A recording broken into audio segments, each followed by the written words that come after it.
ગુજરાતના રાજકારણમાં તોફાન આવવાની શક્યતા છે। જૂનાગઢના દિગ્ગજ નેતા અને પૂર્વ કેબિનેટ મંત્રી જવાહર ચાવડા ફરી એકવાર જોરદાર એન્ટ્રી કરી રહ્યા છે। લાંબા સમયથી રાજકીય નિષ્ક્રિયતા અને નારાજગી બાદ હવે ચાવડાએ રાજ્યના યુવાનોની પીડા સીધી રાજકીય મેદાનમાં લાવી દીધી છે।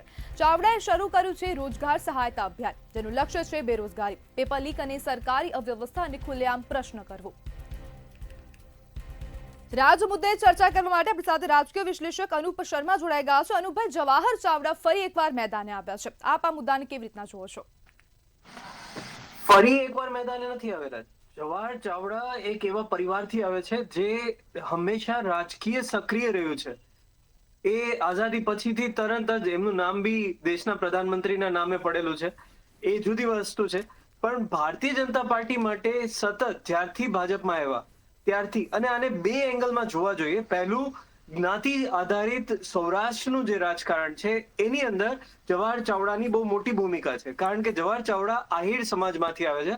ભારતીય જનતા પાર્ટી પાસે અત્યારે આહિર સમાજનું બધું જ, જેટલા નેતાઓ હતા, અમરીશ ડેર કે આ બધા લોકોને લીધા પણ ઉપયોગ કરીને ફેંકી દીધા, એવો મેસેજ આહિર સમાજના લોકોમાં જાય છે। નવી કેબિનેટની અંદર બી આહિર સમાજના લોકો જે માલધારીમાં આવે છે, ચારણમાં આવે છે, આ તમામ જે સમાજ છે એમને એક જુદો રાખવામાં આવ્યો છે।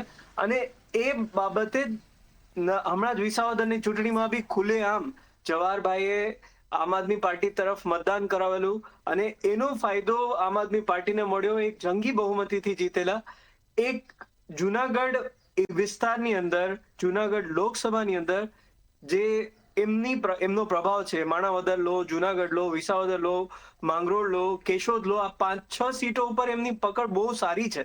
અનુપભાઈ, તેમની પકડ સારી છે, પરંતુ જવાહર ચાવડા થોડા સમય માટે ચર્ચામાં આવશે પછી અચાનક જ શાંત થઈ જશે। અને વચ્ચે પણ એવું થયું હતું, કોંગ્રેસની જે કોઈ કાર્યક્રમ હતો તેની અંદર તેમને હાજરી આપી હતી, ત્યાંથી પણ તેમને જે નાગરિકો છે, જે યુવાઓ છે, તેમના રોજગાર મુદ્દે ત્યાંથી પણ અવાજ ઉઠાવ્યો હતો, અને ફરીથી પછી વચ્ચે પાછા શાંત થઈ ગયા, અને હવે ફરીથી એકદમથી અચાનક જ વિડીયો જાહેર કરે છે।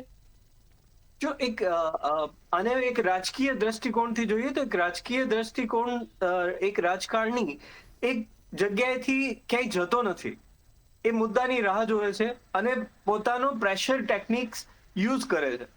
એ રીતના જવાહરભાઈ બી પ્રેશર ટેકનિક યુઝ કરતા હોઈ શકે, પરંતુ જે મુદ્દો પડ્યો છે, એવું નથી લાગતું કે જવાહર ચાવડા 6 મહિને બહાર આવીને યુવાઓને કોઈ ડોઝ આપી રહ્યા છે? એવું કહી શકીએ આપણે, પરંતુ જે એમણે મુદ્દો ઉપાડ્યો છે, મુદ્દો ગુજરાતની અંદર ખૂબ જ મોટા પાયે અસર કરી રહ્યો છે। ભારતીય જનતા પાર્ટી 2017ના ચૂંટણીમાં, 2022ની ચૂંટણીમાં આ આંદોલનોને યેન કેન પ્રકારે ઠંડુ કર્યું, પરંતુ એ ઠંડુ હવે થાય એવું લાગતું નથી। એટલા માટે દરેક રાજકારણી જે બી પોતાનું અસ્તિત્વ બચાવવા માંગે છે, એ લોકો આ મુદ્દાને બોલે છે, અને આ બહુ મોટી પીડા છે લોકોની। જવાહરભાઈ ચાવડાની જો વ્યક્તિગત વાત કરીએ તો એ વ્યક્તિગત તौर ઉપર એ કોઈ બી સીટ ઉપરથી લડે, જીતે, હારે એ શક્ય છે, પરંતુ એ મુદ્દાઓ વારંવાર ઉપાડીને ભારતીય જનતા પાર્ટીને અરીસો દેખાડે છે, અને આ વખતે તેમણે ખુલીને કીધું છે ભૂલ થઈ છે, એ સુધારીશું। જી બિલકુલ, અનુપભાઈ, જોડાવા બદલ આપનો આભાર।